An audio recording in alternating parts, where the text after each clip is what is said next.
Rev up your engines!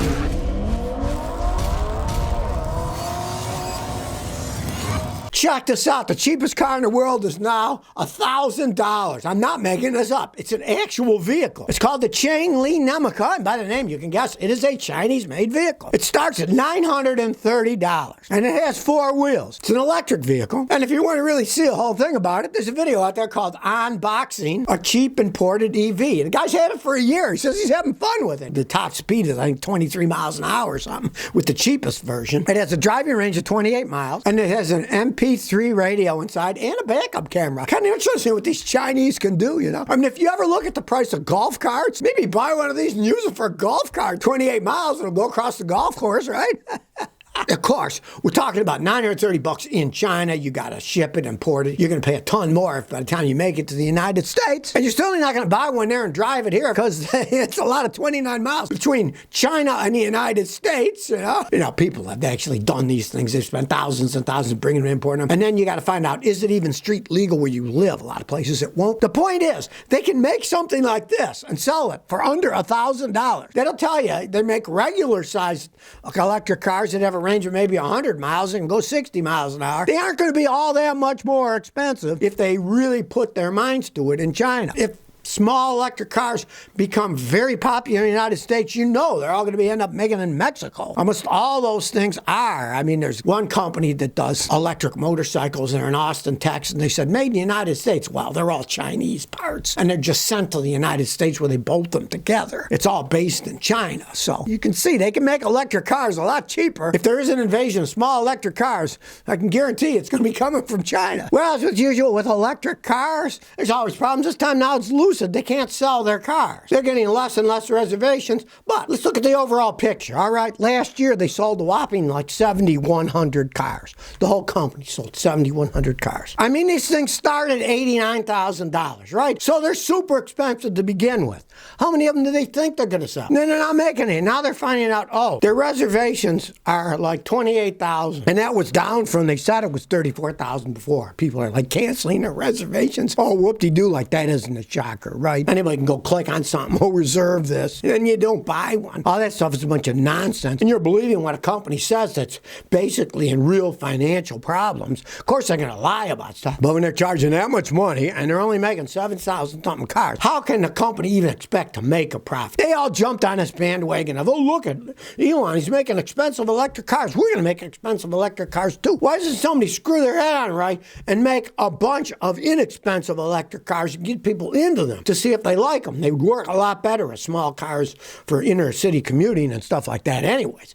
But the point that they're all seeing greed, expensive, big cars, electric. GM's got their giant Hummer, right? And I mean, those things are going for like 120 grand up. There's only so many people are going to buy those cars. What people don't understand, the regular Hummer that GM built. They built quite a few of them, right? But one guy went around and figured out that they lost many thousands of dollars per Hummer that they actually sold, and they don't make them anymore, right? And their quality was crap anyways, except for a few of the H2s that were that special edition where they only made 550. Those were pretty solid. But most of them weren't, and they lost money on every single one that they made. So GM's a big company. They can afford to lose money on a small amount of cars like that, but Lucid, that's all they make. I don't see the future being too well for companies making super expensive electric cars when they don't make that many of them and they charge too much money. Well, here goes some more green baloney down the toilet. All the big oil firms now have pulled their funding for the green algae that was supposed to make biofuel, you know, that stuff. ExxonMobil was the last one who was going to make biofuel out of algae,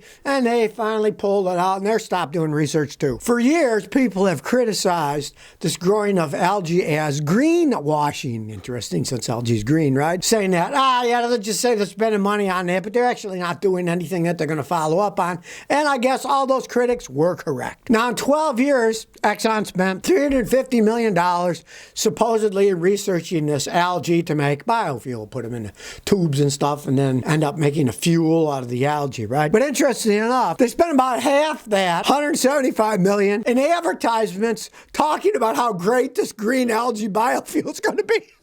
Half of that money was spent advertising how great it is. Like there's a Boeing airplane ad or something, right? And the Boeing airplanes are flying around. Now, of course, we don't buy airplanes ourselves, right? So why do they advertise, you know?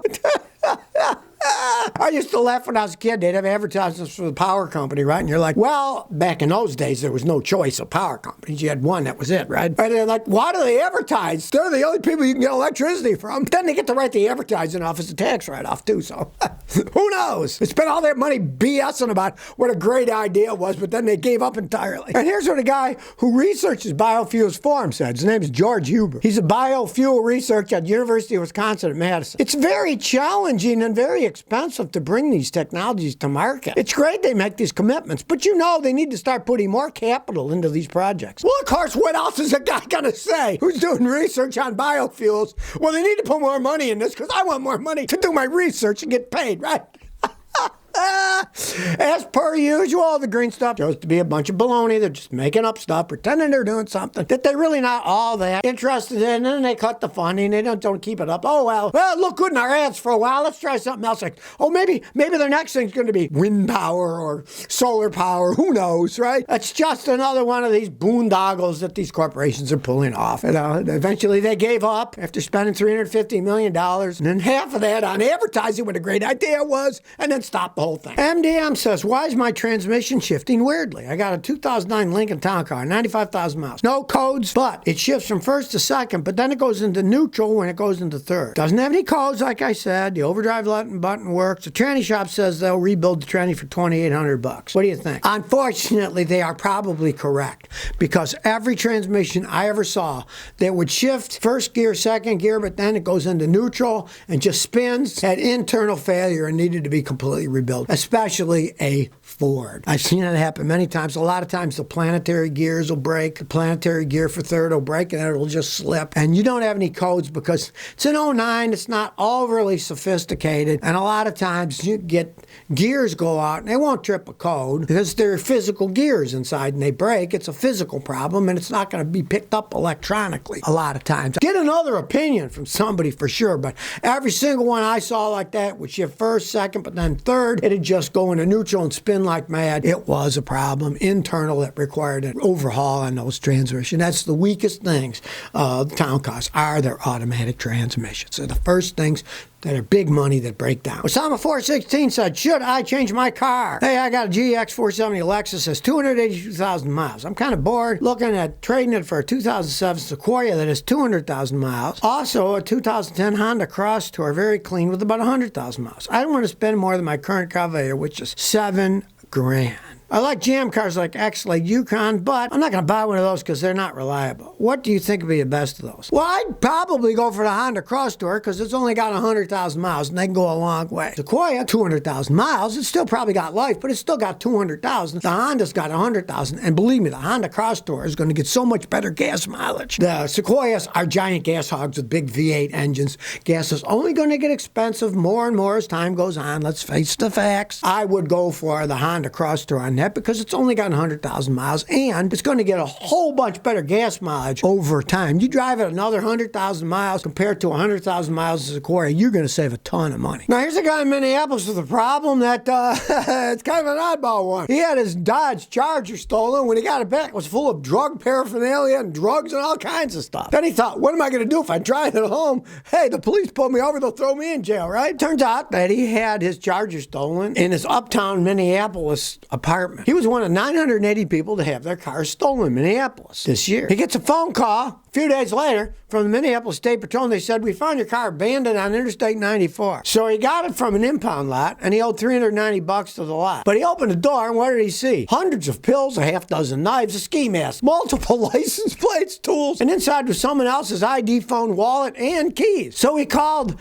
everybody, 911, the sheriff, police, they all just said, I'll just throw the crap away. You'd think they would have taken it as evidence or something, right? He was worried, so what if somebody sees me throwing this stuff away? They'll call the police, this guy's throwing all these drugs away, right? But he said he got rid of the pills, and he threw things in bags, and he tried to throw them away. Inside, he found a camera, and he found footage of the person with the ID that was in the car, making alterations to the interior of the car. So he called the police and said, don't you want this information? And the police said, nah, we took all the evidence we wanted. We have no plans to investigate what happened. The police didn't seem to care at all. The police said, go throw it away. You'd think they would have taken taking the stuff out of the car, right? Evidence, bag it as evidence, take it away. But no, they didn't bother. I guess since they have so many car thefts, 980 of them a year, they thought, oh, that's too much work. Well, just let it slide. Let the guy get rid of the drugs himself. Sure sounds like a miscarriage of justice here to me.